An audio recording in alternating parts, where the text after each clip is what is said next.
What's up, Sam? Happy Fortitude and 15. Another week under the belt. How we doing? We're doing great, man. Life is It's good. May. It's May. It's gonna be May. Yeah, man.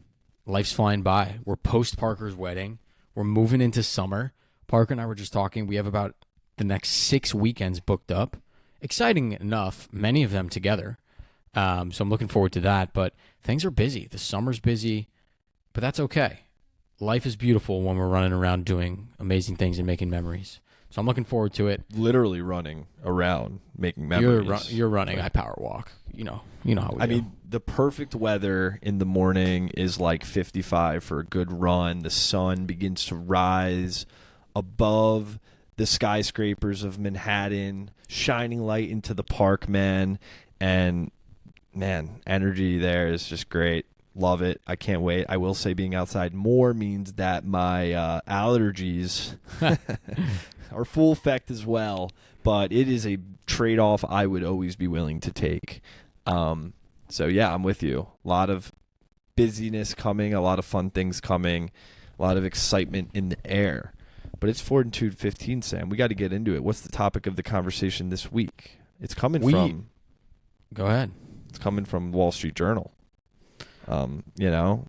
Why not? We're always pulling things from all over the place. Wall Street Journal's always providing us good, interesting conversation. So the topic that I came across on Wall Street Journal is headlining, "Less is More, the case for slow productivity at work." And the subheader is, "We're thinking about productivity at work all wrong," says Cal Newport. But how do we tell the boss that? Interesting. And the whole article goes into the idea that we're so busy, we have another email that we have to respond to, back to back to back meetings, tons of things racking up on our plate, especially in the workplace. And the whole idea of this article is about slow productivity. And this writer, Cal Newport, writes in his book and in the article about how high achievers have to say yes to fewer things, but do them better. And even they say slack off in strategic doses. He says that top-notch quality is the goal. So I know you feel this. I certainly feel this all the time. It's like we're doing so much all the time. How are you able to actually spend enough time on the things that really matter? So curious, what's coming to mind? What's like right off the bat? What are you thinking? An interesting dichotomy here that is coming to mind is actually something that I've been learning a lot about through work, and it's the concept of empowering employees through ownership, right? A lot of times many people don't feel that huge investment to do well in their job. It's a lot of day-to-day monotony. And so interestingly enough, this concept of giving ownership, whether that's stock or, some semblance and stake in the success of a company, allows people to feel more empowered to work harder and more efficiently.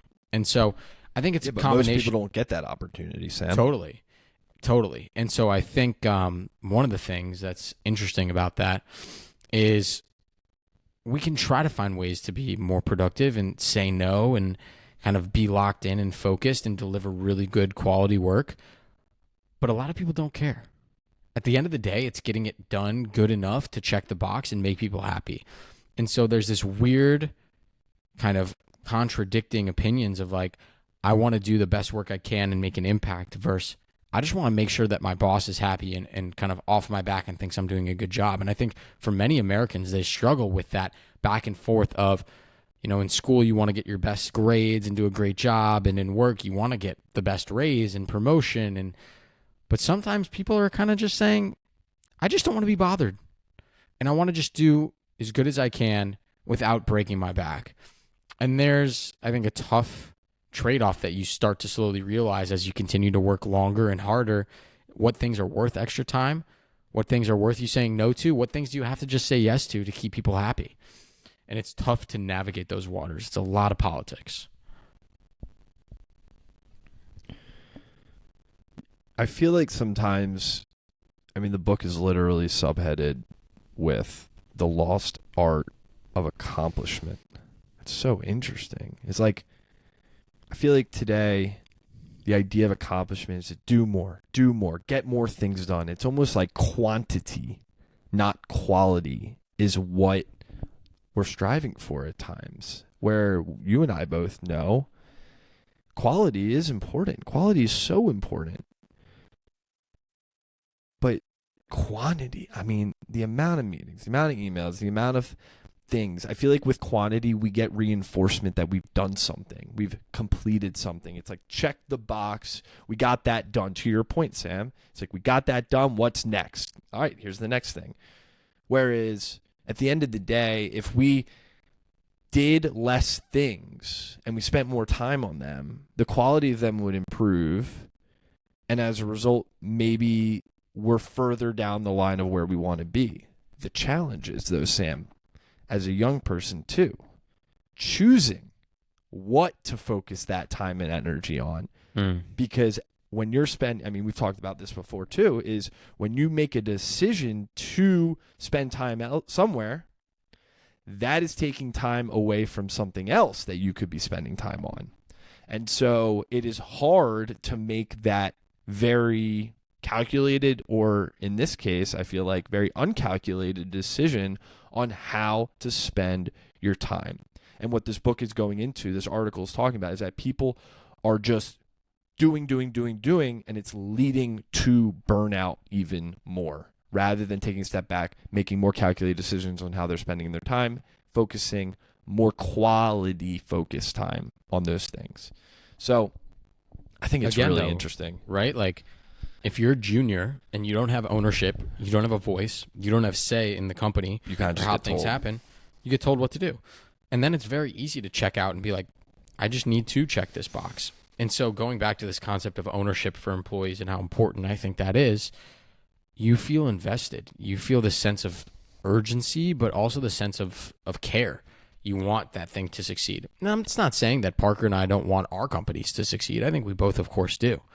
But I can tell you, just human instinct, we probably would want it to do better if the stake of our salary and well-being was based on the performance of the company and directly impacted and our voice was heard. Granted, our situations, that's probably not realistic at our stage, too big of a company. But there are people out there exploring ways to empower more junior level folks to get ownership and have a voice in the company as they benefit. And they've seen incredible statistics on this of their quality of work and their productivity increasing. That's at middle managers, senior managers, and also folks on the front lines, whether that's in manufacturing or in distribution. Low-level kind of blue-collar employees feel a sense of pride and purpose when they do have ownership in their company. I want to say, you got to show me the facts. I mean, I want to see the research. Now I'm going to hold you accountable. You got to go find this thing. Maybe not now on this 15-minute episode, but we got to see. Ask we got and to you shall receive, my friend. We got to back this stuff up with facts. I completely agree. Last thing on this topic, I of course am all over LinkedIn and Twitter, and the co-founder of Morning Brew, Alex Lieberman, always talks about this when it comes to productivity. He's a big proponent of like just eliminating meetings. It can just be sent in an email, and that could not ring home more. All Parker does is sit in on meetings. It's the craziest thing I've ever seen. Kid is the king of meetings. It's not a bad thing. It's we're talking. Is it not a bad thing? We're problem solving, but how many people sit on those calls and check out and don't really pay attention? How many people are monopolizing the conversation? I think if we were in person, it would be completely different. If we were in the office 5 days a week, you'd have less meetings. It's just so easy to hop on a call with anyone from any place in the whole entire world and be able to hear their perspective, and everyone's joining at the same time. I feel like do you think you have more meetings because you want answers quicker from people? I feel like we've now slipped into this weird world where because people are taking longer to answer their emails, that if we want an answer, we just say, all right, well, I'm just going to schedule a meeting because I know if I give 30 minutes of their undivided attention that we can get the outcome we want. Whereas maybe you could have sent it as an email and sat on it and still have gotten an answer and saved everyone 30 minutes. I get it. It's a tough trade-off. It's something that we balance in our day-to-day jobs for sure. Just something to think about. How many people are sitting in on meetings and wasting their time because they don't have a voice and the impact of the meeting doesn't really have any effect on them? I'm with you. It's tough. It's tough, and I think if people are sitting in on meetings and they don't have the connection to the meeting, they don't need to be there, then they should just drop. They should get off the meeting and use their time in better ways. However, there's the expectation. Oh, you're part of this team. Oh, you were invited, so that person joins. Whereas it's back to our point. It's a calculated decision. If we're bringing this thing full circle, it's, do I need to spend my time here? Is this valuable to me? Am I valuable to this thing? And if the answer is yes, you focus more time on it. If the answer is no, you reconsider how you can then spend your time on more valuable things. So glad we brought this full circle, Sam. I think it was a good Fortitude in 15, certainly a different one compared to previous conversations we've had. But at the end of the day, we're bringing it back to mental fortitude. You got to have the mental fortitude when you're busy on those 7-9 meeting days, which I've had plenty, to reflect and be like, what was hard about these meetings? What was valuable for my time? Who am I? What do I provide value in these meetings? What is the vision for where we want to go? And does this make sense for me to be here? All bringing it back to mental fortitude. So love it. Elevator shout outs. Elevator number 19, the artist behind Kicks by Sammy Handler, just did a collab with an MLB team. The Toronto Blue Jays did a sick graphic for them. It's baseball season, man. I know Parker loves it. Take me out to the ball game. Good job, Sammy. Wait, really? What? Like, I haven't seen this. What is it? I want to hear more about this. It's dope. It's a Toronto Blue Jays collab. It has a lot of blue in it. Like, where is really it? Fire. It's on our Instagram. It's on a blanket. Was it like, oh, it was a blanket. Okay. That's sweet, though. Wow. Yeah. Incredible. Absolutely love it. Oh, man. Let's go with Elevator 140, Juwan Farah. What a guy. I think he's about to graduate college. Congrats, Juwan. That's pretty amazing. But I feel like last semester as a senior, you kind of find that people just enjoy the ride and party and celebrate. And I'm not saying Juwan's not doing that. But Juwan, man, you are elevating. He is crushing it, continuing to make insane connections in the sports world, and honestly helping Elevation Nation make really some cool connections. So, Juwan, you crush it. Congratulations on graduation, and pumped to catch up when the time is right. Elevation Nation. Until next week. Peace.